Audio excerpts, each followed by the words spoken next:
இன்னைக்கு நம்ம என்ன செய்ய போறோம்னு பார்த்தீங்கன்னா கோல்டு காஃபி. ரொம்ப சிம்பிளாக 3 இன்க்ரீடியன்ட்ஸ் வச்சு செய்ய போகிறோம். 1 ஸ்பூன் நெஸ்கஃபே. நீங்கள் வந்து ப்ரூ வேண்டாம், ப்ரூ யூஸ் பண்ணாதீங்க. இதுதான் வந்து நல்லாயிருக்கும். உங்ககிட்ட பிளெண்டர் இருந்தால் பிளெண்டர் யூஸ் பண்ணிக்கோங்க. இல்லைனா வந்து நிறைய பேர் மிக்சியில் அடித்து யூஸ் பண்ணுவாங்க. மிக்சி யூஸ் பண்ணிவிட்டு நீங்கள் ஃப்ரிட்ஜில் வச்சிங்கன்னா அது பவர் போயிடும். அதனால நீங்கள் வந்து இந்த மாதிரி யூஸ் பண்ணிக்கோங்க. சர்க்கரையும் காஃபி பவுடரும் ஃபஸ்ட் நல்லா மிக்ஸ் பண்ணிக்கோங்க.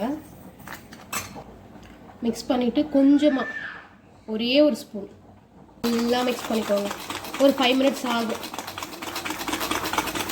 5 நிமிஷத்துக்கு அப்புறம் மிக்ஸ் பண்ணிங்கன்னா இந்த மாதிரி க்ரீமியாக கிடைக்கும். உங்களுக்கு வேணும்னும் போது ஃப்ரெஷ்ஷாகவே பண்ணிக்கோங்க. மிக்சர் ஜாரில் போடாதீங்க. அதுக்கப்புறம் இந்த மாதிரி வந்துடும். சர்க்கரை வந்து இருக்கக்கூடாது, நல்லா கரைஞ்சிருக்கணும். இந்த மாதிரி பண்ணிட்ட பிறகு ஒரு டம்ளர் எடுத்துக்கோங்க. டம்ளரில் வந்து சாக்லேட் சிரப் இருந்துச்சுன்னா சாக்லேட் சிரப் யூஸ் பண்ணிக்கோங்க. அப்படி இல்லைன்னா டார்க் சாக்லேட்டை வந்து மெல்ட் பண்ணி யூஸ் பண்ணிக்கோங்க.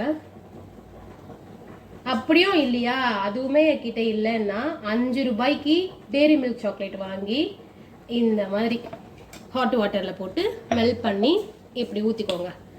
ஊற்றிட்டு இந்த க்ரீம் இருக்குல்ல, மிக்ஸ் பண்ணோம்ல, அது 1 ஸ்பூன் போட்டுக்கோங்க.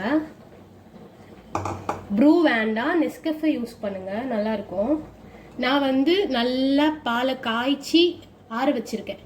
ஆற வச்சு சில்லுன்னு ஃப்ரிட்ஜில் வச்சு எடுத்திருக்கேன். இதில் ஊற்றிக்கோங்க. திருப்பி இருக்க க்ரீமை இன்னும் கொஞ்சம் மேலே போட்டுட்டு, உங்களுக்கு ஐஸ் க்யூப் வேணும்னா ஐஸ் க்யூப் போட்டுக்கோங்க. போட்டுட்டு இந்த சிரப்பை அப்படி யூஸ் பண்ணிட்டு மிக்ஸ் பண்ணி குடிங்க. நம்மளோட சூப்பரான கோல்டு காஃபி ரெடி. இதில் நீங்கள் ஐஸ் க்யூப் போடுறீங்கன்னா பால் கொஞ்சம் திக்காக யூஸ் பண்ணிக்கோங்க. நான் வந்து சில்லு பால் யூஸ் பண்ணியிருக்கேன். அவ்வளவுதான்.